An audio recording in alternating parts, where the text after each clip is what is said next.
అదే RTV app వార్తల్ని క్షణాల్లో చదివే అవకాశం ఉంటుంది. ఒక న్యూస్ పేపర్, ఒక టెలివిజన్ ఛానల్ మీ చేతుల్లో ఎప్పుడూ ఉంటాయి. శ్రీరామరెడ్డి తాగునీటి పథకం కింద దాదాపు 800 గ్రామాలకు పైగా 2 నెలలుగా నీటి సప్లై అనేది లేకుండా పోయింది. ముఖ్యంగా వర్కర్స్ ప్రాబ్లం అనేది ఏ ప్రభుత్వం వచ్చినా సమస్య తీరడం లేదని చెప్పేసి వారి ఆక్రోధన. మొత్తం మీద అయితే మాత్రం మరి ప్రభుత్వాలు కానీ పాలకులు కానీ వ్యవహరించాల్సిన తీరు ఏంటి? మనతో మాట్లాడడానికి సిపిఎం నాయకులు ఉన్నారు. ఏం చెప్తారు సార్? ఏంటి సార్ ఈ వాటర్ సమస్య వర్కర్స్? ఎందుకంటే నాయకులందరూ ప్రభుత్వాలు వస్తున్నాయి, మారిపోతున్నారు, అంతా హామీలు ఇస్తున్నారు, కానీ ఎక్కడ కొలికి రావట్లేదు. దీని మీద ఏం చెప్తారు? ఇప్పుడు ఉమ్మడి అనంతపురం జిల్లాలో శ్రీరామరెడ్డి వాటర్ సప్లై స్కీమ్ అనేది దాదాపు 16 సంవత్సరాల క్రితం స్థాపించడం జరిగింది. దానివల్ల 950 గ్రామాలకు తాగునీరు అందుతున్నాయి. ఒక 620 మంది వర్కర్స్ పనిచేస్తున్నారు. దీనికి సంబంధించి ఏమంటే ఓఎండ్ఎం స్కీమ్ అంటారు, ఆపరేషన్ మెయింటెనెన్స్ స్కీమ్. ఇంత పెద్ద స్కీమ్ ఏషియాలోనే 2-3 ఇదొకటి. మరి ఇంత పెద్ద స్కీమ్స్కు బడ్జెట్ కేటాయింపు లేదు. బడ్జెట్ కేటాయింపు లేకపోవడం వలన ఓఎండ్ఎం స్కీమ్గా ఫైనాన్స్ కమిషన్ నుంచి, కేంద్రం నుంచి ఏదైతే 14th finance commission, 13th, 15th finance commission నుంచి ఏదైతే వస్తుందో దాని నుంచి ఇవ్వడం అనేది దీనికి జబ్బు చాలడం లేదు. అంటే కరెంటు బిల్లులు కట్టాలా, రాష్ట్ర వ్యాప్తంగా ఒక 100 కోట్ల పైగా ఉంది. సో బకాయిలు ఉన్నాయి. సో ఇదొక భాగం. కానీ వర్కర్స్కి ఇక్కడ ఉమ్మడి అనంతపురం జిల్లాలో ఈ స్కీమ్ ద్వారా ఇంత పెద్ద ఎత్తున, అంటే ఉమ్మడి జిల్లాకు 950 గ్రామాలకు తాగునీరు పోతుంది. ప్రతిసారి 5 నెలలు, 6 నెలలు, 7 నెలలు తర్వాత పిఎఫ్ కట్టకుండా ఉండడం, 30 నెలల పిఎఫ్ కట్టాలా, 6 నెలల నుంచి 10 నెలల వరకు జీతాలు ఇవ్వాలి. దాదాపు ఈ బకాయిలు చెల్లించమని చెప్పేసి కార్మికులు జిల్లా కలెక్టర్ గారికి ఎన్నోసార్లు విజ్ఞప్తి చేయడం జరిగింది, ఎస్సీకి విజ్ఞప్తి చేయడం జరిగింది, చర్చలు ఎన్నోసార్లు జరిగాయి. కానీ వాళ్ళు చర్చలు జరిగినటువంటి మాకు ఇచ్చిన డేట్స్ కార్మికులకు ఎన్నోసార్లు ఇచ్చారు. 2024 దసరా పండుగకి డిసెంబర్కి అంతా పూర్తి ఇస్తామని చెప్పారు, అది కోల్పోయినారు. తర్వాత ఈ మార్చి 3వ తారీఖు మేము మొత్తంగా చెల్లిస్తాము, చెల్లించకపోతే కళ్యాణదుర్గం ఎమ్మెల్యే నేను బాధ్యత తీసుకొని మొత్తం ఇస్తానని చెప్పి ఆయన చెప్పడం జరిగింది. ఇక్కడ వరకు ఏమీ జరగలేదు. ఇప్పటి వరకు బకాయిలు పెరిగిపోయినాయి. ఈ రోజుకి 64 రోజులుగా కార్మికులు సమ్మె చేస్తున్నారు. 64 రోజులుగా చేస్తుంటే ఇప్పుడు మరి ఇక్కడే 3 మినిస్టర్లు ఉన్నారు. ఇక్కడ పయ్యావుల కేశవరావు గారు ఫైనాన్స్ మినిస్టర్ ఉన్నారు. అట్లే బీసీ వెల్ఫేర్ శాఖ మంత్రులు సవితమ్మ గారు ఉన్నారు. అట్లే ఆరోగ్య శాఖ మంత్రిగా ఆయన సత్యప్రసాద్ గారు ఉన్నారు. వీళ్ళందరికీ మెమోరాండాలు ఇచ్చాం ఒక 2 నెలల కిందటనే, పరిష్కారం చేయండి. వీరికి డబ్బులు బడ్జెట్ కేటాయించిన అనుకోండి.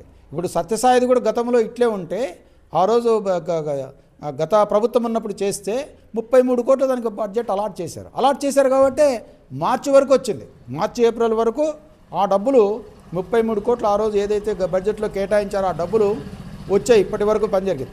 అందుకనే బడ్జెట్ కేటాయింపులు చేస్తే శ్రీరామరెడ్డి వాటర్ సప్లై స్కీమ్స్ కూడా ఆ రకంగా నిర్వహణకు దీన్ని జరుగుతుంది. అందుకనే ఇప్పుడు బడ్జెట్ కేటాయింపులు చేయాలా. ప్రస్తుతం బకాయిలు ఒక 4 కోట్లు కేటాయిస్తే అవుతుంది. కానీ మొన్న సమ్మె జరిగిన తర్వాత ఒక కాంట్రాక్టర్కే ఇచ్చారు. అది ఎందువల్ల ఇచ్చారో తెలియదు. మరి ఆయన కూడా మిగతా అన్నీ కూడా ఇవ్వలేకపోయాడు. అంటే మిగతా ఉన్నటువంటి బకాయిలన్నీ కూడా ఇవ్వలేకపోయినాడు.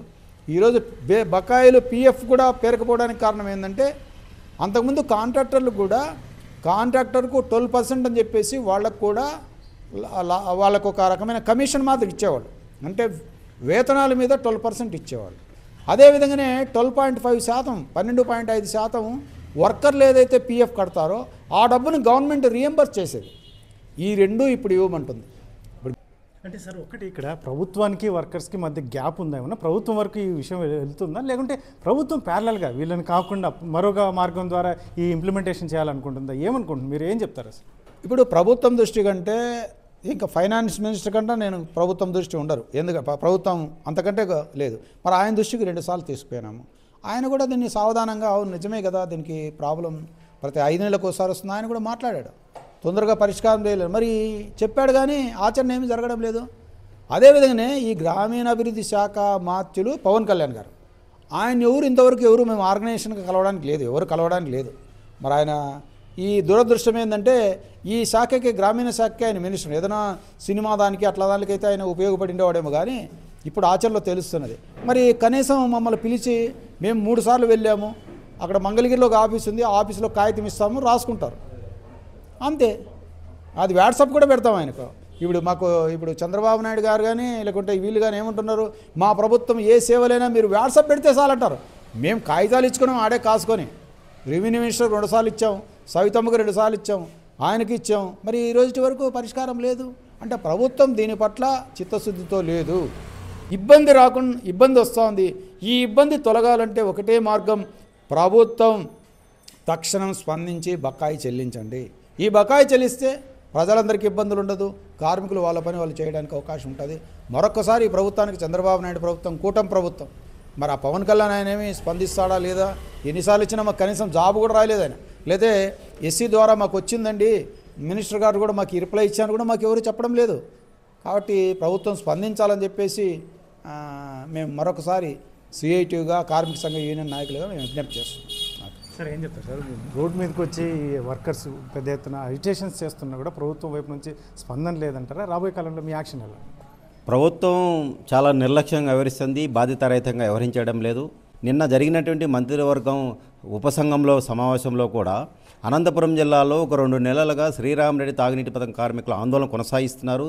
వేతనాలు లేవు, బడ్జెట్ లేదు, కాబట్టి దాని మీద ఎక్కడ చర్చ లేదు. కానీ కుప్పంలో నీళ్ళ కోసం అక్కడేమో నిధులు కేటాయిస్తారు. అట్లాగే ఇంకొక ప్రాంతాల్లో శ్రీకాకుళం జిల్లాలో అక్కడ నిధులు కేటాయిస్తారు. మేము అక్కడ ఇవ్వద్దని చెప్పట్లే, కానీ ఈ అనంతపురం జిల్లాలో ప్రత్యక్షంగా ఈరోజు ప్రజలు ఇబ్బంది పడుతున్నారు, కార్మికులు ఇబ్బంది పడుతున్నారు. గత అన్ని నెలలుగా వేతనాలు అంటే మాత్రం అక్కడ నిధులు కేటాయిస్తారు, ఇక్కడ నిధులు కేటాయించుకోవడం ఏంది? దీని పట్ల ఫైనాన్స్ మినిస్టర్ నోరు మెదపాలి. తన నియోజకవర్గంలోని ఉదిరిపకొండలోని పెద్ద ఎత్తున రోడ్డు మీద వచ్చి ఆందోళన కొనసాగించారు. కానీ ఇప్పటిదాకా ఆయన గురించి ఏం మాట్లాడే పరిస్థితి లేదు, మిగతా మంత్రుల గురించి ఎవరు మాట్లాడే పరిస్థితి లేదు. కేవలం వాళ్ళ ప్రయోజనాల కోసమే ఉన్నారు తప్ప అధికారం ఇచ్చింది మీకోసం కాదు, ప్రజల ప్రయోజనాల కోసం, ప్రజల సమస్యల పరిష్కారం కోసం అధికారం ఇచ్చారు తప్ప కేవలం హోదాల కోసం, స్టేటస్ కోసం ఈరోజు మీకు పదవులు ఇవ్వలేదు. అందుకని ఈరోజు మేము చెప్పదలుచుకున్నాం. అందుకని ప్రభుత్వం తక్షణమే శ్రీరామ్ రెడ్డి తాగునీటి పథకానికి నిధులు కేటాయించండి. దానికి నిధులు కేటాయించకపోతే పరిష్కారం కాదు. వాళ్ళు 15th ఫైనాన్స్ ప్రకారం నిధులు వస్తే ఇస్తామని చెప్పేసి అవి వచ్చేది లేదు, పెట్టేది లేదు. అందుకని ఈ రకంగా ప్రభుత్వం చాలా మోసం చేస్తుంది. ఈరోజు 2 నెలలుగా ఆందోళన చేస్తున్నారు. 8 నెలలుగా బకాయి పేరుకుపోయిన వేతనాలు ఇప్పటిదాకా ఇచ్చే పరిస్థితి. కళ్యాణదుర్గం సంబంధించినటువంటి ఎమ్మెల్యే గారు ప్రభుత్వం ఇవ్వకపోతే తన సొంత నిధుల నుంచి నేను ఇస్తానని చెప్పేసి ఆందోళన సందర్భంగా చెప్పారు. తాత్కాలికంగా సమ్మె విరమింపజేశారు. ఆయన మాట కూడా విలువిచ్చాం, కానీ ఎక్కడ పరిష్కారం కావట్లేదు. కలెక్టర్ గారు మరింత బాధ్యతారహితంగా వ్యవహరిస్తున్నాడు. అసలు ఒక జిల్లా మేజిస్ట్రేట్ 2 నెలలుగా ఈ ప్రాంతాల్లో కరువు కటకలతో ఉన్నటువంటి ప్రాంతాల్లో నీళ్ళు లేకపోతే తన బాధ్యత ఏంటి? గత కలెక్టర్లు ఎవరు మేము చూడలేదు. గత కలెక్టర్ కూడా అదే రకం గౌతమి గారు ఉన్నప్పుడు సత్య కార్మికులు పెద్ద ఎత్తున ఆందోళన చేస్తే ఆమె గవర్నమెంట్తో కొట్లాడి 3 కోట్ల రూపాయల దాకా 33 కోట్ల రూపాయల దాకా సత్య కార్మికులకు నిధులు తెప్పించారు. కానీ అంత బాధ్యతగా వ్యవహరించారు. ఏమాత్రం బాధ్యత లేనటువంటి పరిస్థితి. కేవలం ఫోటోలకు ఫోజులకు మాత్రమే ఇస్తున్నారు తప్ప తనిఖీల పేరుతో ఈరోజు నిర్వహిస్తున్నారు తప్ప ప్రజలు క్షేత్రస్థాయిలో మరి ఎందుకు తనిఖీలు చేయట్లేదు? ఈరోజు హాస్పిటల్ తనిఖీలు చేస్తున్నాడు, చేయని మంచిదే, కలెక్టర్ గారు చేయాల్సిందే. మరి ఎందుకని గ్రామీణ ప్రాంతాల్లో నీళ్ళు లేక ఇబ్బంది పడుతుంటే ఈరోజు సత్య కార్మికుల కుటుంబాల దగ్గరికి ఎందుకు ఏ రకంగా బతకగలుగుతున్నారు, మీకు ఏం తింటున్నారు, 2 నెలలకు వేతనాలు లేకపోతే అనే ఒక రోజైనా బాధ్యతగా పోయి వ్యవహరించిన పరిస్థితి లేదు కలెక్టర్ గారు. అందుకని మరింత బాధ్యతారహితంగా కలెక్టర్ గారు కొనసాగిస్తున్నారు. అందుకని ఈ కలెక్టర్ ఈ జిల్లా ప్రజలకు ఉపయోగం లేదని చెప్పేసి మేము చెప్పదలుచుకొని ఇప్పటికైనా ప్రభుత్వం వెంటనే స్పందించి, మంత్రులు స్పందించి శ్రీరామ్ రెడ్డి తాగునీటి కార్మికుల సమ్మెను విరమింపజేయాలి. వాళ్ళ బకాయి, పిఎఫ్, వేతనాలు అట్లాగే చెల్లించాలని చెప్పేసి సిఐటిగా మేము ప్రభుత్వాన్ని కోరుతున్నాం. మేము 64 రోజుల నుంచి సమ్మె చేస్తున్నాం. ఏప్రిల్ 5వ తేదీ అర్ధరాత్రి నుంచి మేము సమ్మెలోకి వెళ్ళడం జరిగింది. సమ్మెలోకి వెళ్ళడానికి ముఖ్యమైన కారణం మాకు రావాల్సినటువంటి 30 నెలల పిఎఫ్ బకాయిలు, అలాగే 2023-24 జీతాలు, అలాగే ఇంకా కొంతమంది హిందూపురం, మడక్సిర, కళ్యాణదుర్గం, రాయదుర్గం కార్మికులకు వేతనాలు రావాలి. వాటన్నిటి కోసం మేము ఏప్రిల్ 5వ తేదీ నుంచి సమ్మెలోకి వెళ్ళడం జరిగింది. మేము అనేకమైన సార్లు కలెక్టర్ గారికి అలాగే ప్రజాప్రతినిధులకి మేము మెమరాండాలు ఇచ్చినాము. అయినప్పటికీ కూడా పరిష్కారం కానందున మేము సమ్మెలోకి వెళ్ళడం జరిగింది. మా యొక్క డిమాండ్స్ అంటే మేము కొత్తగా అదనంగా మేమేం అడగట్లేదు. మేము చేసినటువంటి పనులకు, మేము చేసినటువంటి కష్టానికి జీతం అడుగుతున్నాం. ఎందుకంటే కుటుంబాలు గడవడం చాలా దయనీయంగా ఉన్నాయి. అందువల్ల మేము ఈ సమ్మె చేయడానికి కారణము ముఖ్యంగా మా కుటుంబము ఆర్థిక సమస్యలు చాలా, అంటే కార్మికులందరూ కూడా ఈరోజు 600 మంది కార్మికులు రోడ్డును పడాల్సి వచ్చింది. కాబట్టి ఇప్పటికైనా ప్రభుత్వ అధికారులు కానివ్వండి, ప్రజాప్రతినిధులు కానివ్వండి, మా సమస్యలను దృష్టిలో ఉంచుకొని మా యొక్క స్కీమ్కు ఆర్థిక నిధులను కేటాయించి మా సమ్మెను విరమింపజేసి ప్రజలకు తాగునీరు అందించే విధంగా చర్యలు తీసుకోవాలని కోరుచున్నాం.